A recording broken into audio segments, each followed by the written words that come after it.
अस्सलाम वालेकुम गाइज़। आज की वीडियो में हम थ्योरी ऑफ पर्सनालिटी को स्टडी करने लगे हैं, जो कि कार्ल जंग की थ्योरी है। वो एक स्विस साइकोलॉजिस्ट थे और काफ़ी ज़्यादा इन्फ्लुएंशियल थिंकर समझे जाते हैं साइकोलॉजी की फील्ड के अंदर। ये बिलीव करते थे कि ह्यूमन पर्सनालिटी जो है वो उसके कॉन्शियस प्रोसेस से और उसके अनकॉन्शियस प्रोसेस दोनों से मिलकर बनती है। तो फॉर पर्सनालिटी जंग ने डिवाइड किया ह्यूमन माइंड को 3 पार्ट्स के अंदर, जिनसे मिलकर हमारी पर्सनालिटी बनती है। सबसे पहले हमारी कॉन्शियस ईगो है, यानी वो चीज़ें जो हमें पता है कि हाँ वी आर अवेयर ऑफ कि हाँ ये चीज़ ऐसे ही होती है। देन सेकंड नंबर पे हमारे पास पर्सनल अनकॉन्शियस आता है, यानी वो फॉरगॉटन मेमोरीज या वो रिप्रेस्ड मेमोरीज जिनको हम अपने अंदर छुपा लेते हैं, वो हमारे अनकॉन्शियस में स्टोर हो जाती हैं और वो पर्सनल होती हैं, यानी ये आप प्राइवेसी बेस्ड कह लें। देन कलेक्टिव अनकॉन्शियस का मतलब ये है कि वो इनहेरिटेड मेमोरीज जैसे मिथ्स वगैरह हो गई, generation to generation some instincts होते हैं, या जैसे कुछ सिंबल्स होते हैं और सब उनको अंडरस्टैंड करते हैं। अब हम की कॉन्सेप्ट पढ़ लेते हैं थ्योरी ऑफ पर्सनालिटी के।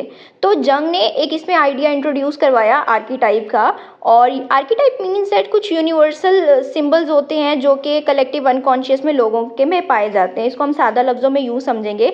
आर्कीटाइप मीन्स दैट कि आपका जो पैटर्न है ना, मतलब आपकी पर्सनालिटी का जो पैटर्न है वो चेंज नहीं होगा, आप अकॉर्डिंगली ही बिहेव करेंगे। फॉर एग्जाम्पल, एक हीरो है तो वो करेज ही शो करेगा, वो स्ट्रगल ही शो करेगा, लेकिन वो एकदम से एंटायर हीरो पर्सनालिटी नहीं बन जाएगा। यानी वो आर्कीटाइप है, वो हीरो है, उसने अपनी पर्सनालिटी को बिल्कुल 180 डिग्री चेंज नहीं करना। Then the shadow means that के डार्क साइड ऑफ पर्सनैलिटी ही है, मदर है, आप उससे केयर को एक्सपेक्ट कर सकते हैं, प्रोटेक्शन को एक्सपेक्ट कर सकते हैं। देन द सेल्फ, जिसमें बोलनेस आ जाती है, बैलेंस आ जाता है हर चीज़ का। कार्ल जंग कहते थे कि जो पर्सनैलिटी इंसान की डेवलप होती है, ये ऐसे नहीं है कि लाइक 2-3 डेज़ में हो जाती है, लाइफ लॉन्ग प्रोसेस है। यानी आप लाइफ लॉन्ग अपने एक प्रोसेस से गुजरते रहते हैं, जिसमें कहीं ना कहीं टिडबिट्स जुड़ती रहती हैं आपकी पर्सनैलिटी के साथ, और फिर एक वक्त ऐसा आता है जिसमें आपकी साइकी के जो डिफरेंट एस्पेक्ट्स होते हैं, आप में एक बैलेंस भी अचीव कर लेते हैं, यानी यू नो कि अब कहाँ पे रिएक्ट करना है, कहाँ पे नहीं करना। तो ट्रायल्स और एरर के थ्रू आप समझते रहते हैं। तो इस प्रोसेस को हम इंडिविजुएशन कहते हैं। इसी थ्योरी के अंदर कार्ल जंग ने 2 तरह की पर्सनालिटीज़ बताई कि इंसान का जो एनर्जी लेवल होता है या जो उसका फोकस का लेवल होता है वो डिफ़र करता है, यानी उनकी डायरेक्शन बहुत डिफरेंट होती है डिफरेंट लोगों के अंदर। यानी हर इंसान सेम सिचुएशन में सेम एक्ट नहीं करेगा, कहीं ना कहीं उसकी पर्सनालिटी बीच में आएगी और डिस्टिंक्शन बन जाती है। और ये वर्ल्ड फेमस डिस्टिंक्शन है, जिसको हम आज के दौर में एक्स्ट्रावर्ट इंट्रोवर्ट भी कहते हैं। तो इंट्रोवर्जन और एक्स्ट्रावर्जन का कॉन्सेप्ट इनकी इस थ्योरी से प्रपोज हुआ था। जो इंट्रोवर्ट पर्सनालिटी होती है उसके कुछ की ट्रेट्स होते हैं कि उनकी जो पूरी एनर्जी होती है वो इनवर्ड फोकस करती है।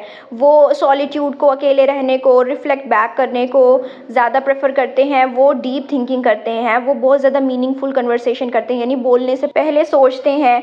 वो ट्राई करते हैं कि वो कुछ रिजर्व रहें, क्वाइट रहें, थॉटफुल रहें। और अगर ये बहुत ज़्यादा सोशल इंटरेक्शन में चले जाते हैं तो ये लोग बहुत जल्दी टायर्ड भी फील करते हैं, यानी फुलफिल्ड फील नहीं करते। फॉर एग्जाम्पल, एक इंट्रोवर्ट जो होता है वो इंजॉय करता है, वो रीडिंग करे, राइटिंग करे, अकेले वक्त गुजारे, और ये सब करने से उसको एक रिचार्ज मिलता है, यानी कि उसको बूस्ट मिलता है।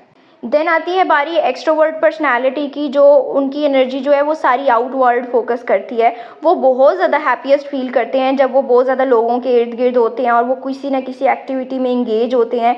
ये वो लोग हैं जो सोशल बटरफ्लाई टाइप होते हैं, यानी सोशल होते हैं, they are expressive, they are talkative, वो बातें छुपा के नहीं रखते, दूसरों से बात करके, ग्रुप इंट्रैक्शन करके इनको बहुत ज़्यादा एनर्जी मिलती है, और ये कंफर्टेबल रहते हैं जब ये लीडरशिप रोल्स करें या फिर पब्लिक में स्पीक करें।